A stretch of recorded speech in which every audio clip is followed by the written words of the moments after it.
Okay, welcome back. We're just going to continue. We're just I'm just writing everything over again, basically in 3D, which should have been very, very similar, but there you have it. Okay, so we've got U and V. So U plus V, we add the components, no problem. Lambda V, multiply lambda through all of the components. And we can do U minus V is now going to be subtracting the components. So U1 minus V1, U2 minus V2, and U3 minus V3. And of course, you can write this as U1 minus V1I plus U2 minus V2J plus U3 minus V3K. Right, that's the other way of writing it. Okay, so that finishes up that example.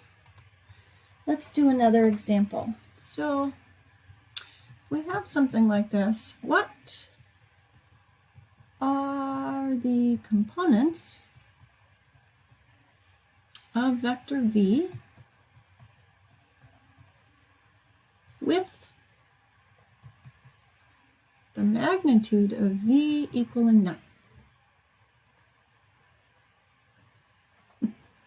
You can't do it. Right? We need more info. Okay. So remember, a vector is magnitude.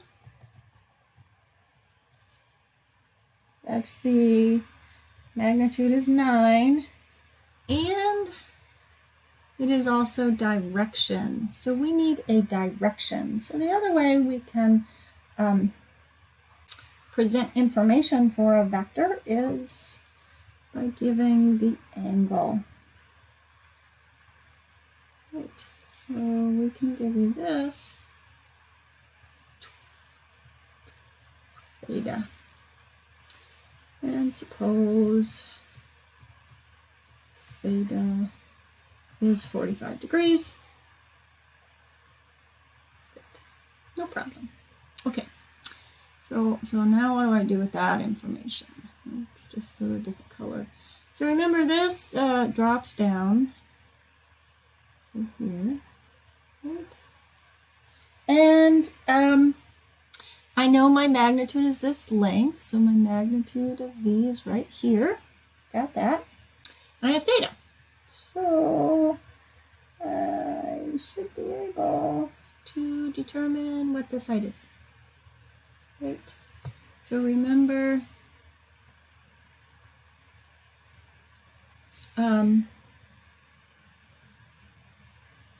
cosine theta is adjacent over hypotenuse.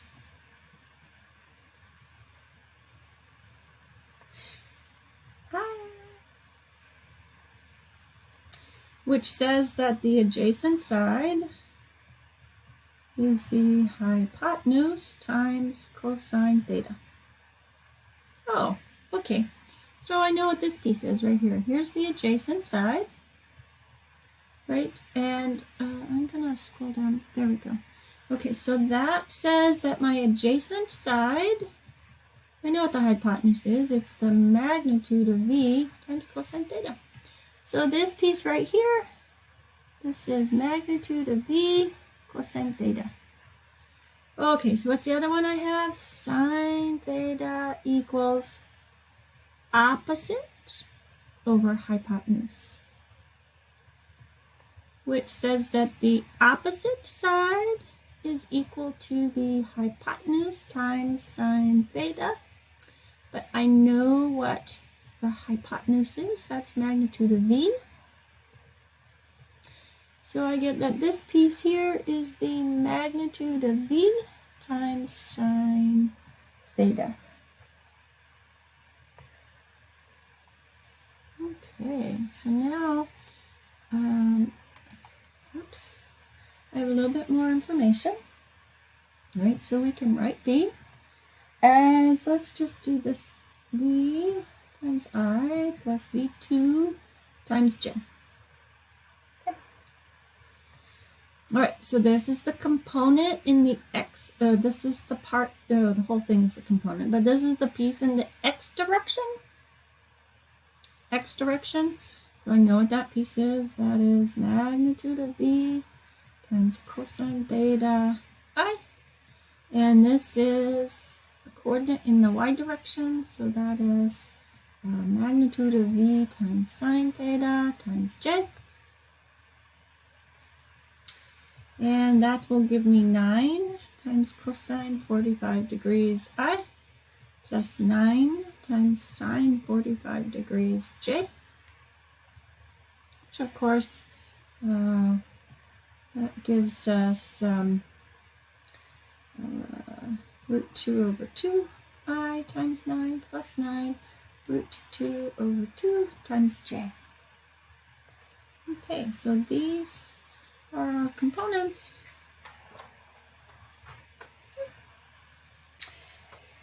Okay, so that's another way of writing out our vector or giving information on our vector is with the angle. Okay. Okay.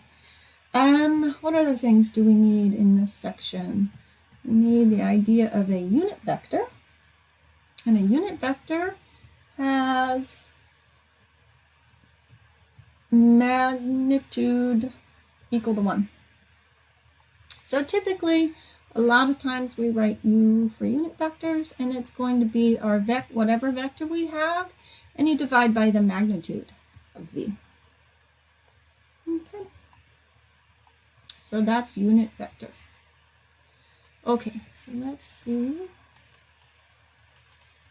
There we go. Let's do an example. Find the unit vector in the direction of v equals 3, negative 2. Okay, well, we can double check to see if we have a unit vector, right? So we would do v1 squared plus v2 squared all under the square root. That's magnitude. And so this becomes 3 squared is 9, plus minus 2 squared is 4. So this is square root of 13. Definitely not a unit vector. So our u, remember, is v divided by magnitude of v. So we would get 3 minus 2 divided by root 13. And you could write that as 3 divided by root 13 minus 2 divided by root 13. And there's our unit vector. And let's just double check, right? So magnitude of u, right, it's 3 over root 13 squared plus minus 2 over root 13 squared, all under square root. So we get 9 over root 9, and root 13 squared is 13 plus 4 13ths, and that is 13 13ths, which is indeed 1. Square root of 1 is 1. So that's a nice check, just to do that.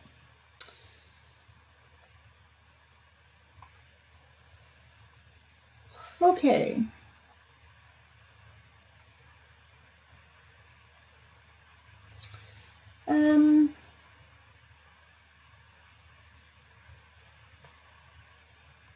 Let's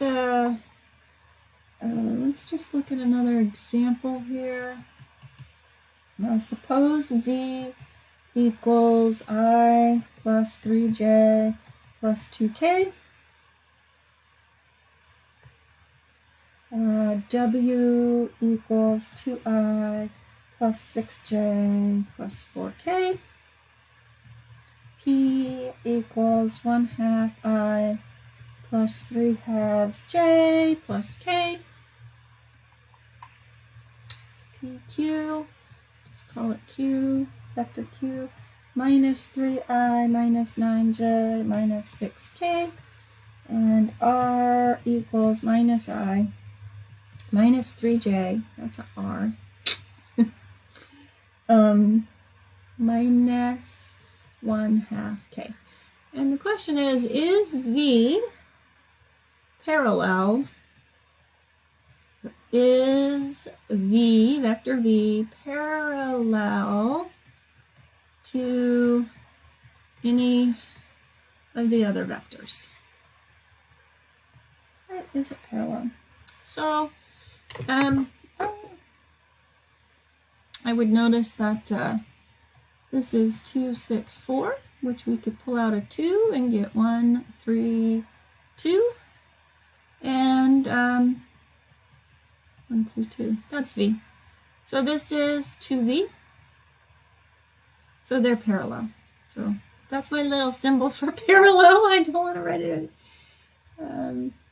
Okay, can we do the same here? Let's see. So we have 1/2, 3/2, 1. I could pull out a 1/2. Let's see, and we get 1, 3. And if I pull out a 1/2, I get 2. So this is 1/2 V.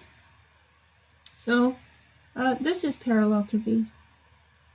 Or V is parallel to it, either way. What about this guy? So we have minus 3, minus 9, minus 6.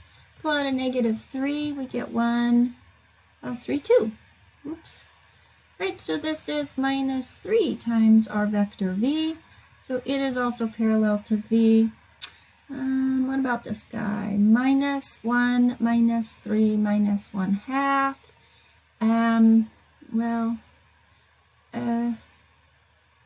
I could pull out a 4th, pull out a negative anyway, negative, and we get 1, 3, 1/2, and that does not equal V. So not a multiple of V.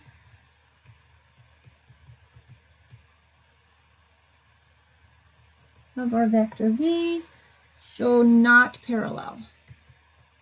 And here I can write it, I have enough room. There we go, not parallel. So the other one is parallel.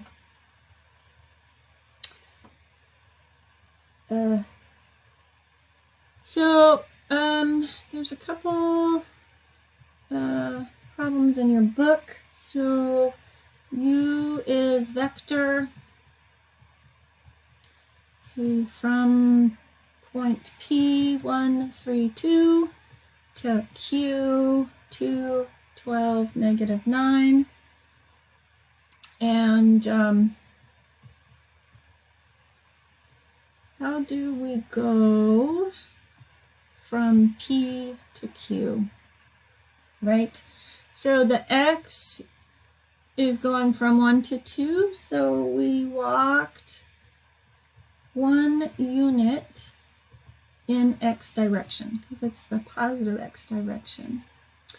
And then the Y goes from 3 to 12, so that's walked 9 units in the positive Y direction. And then for the Z,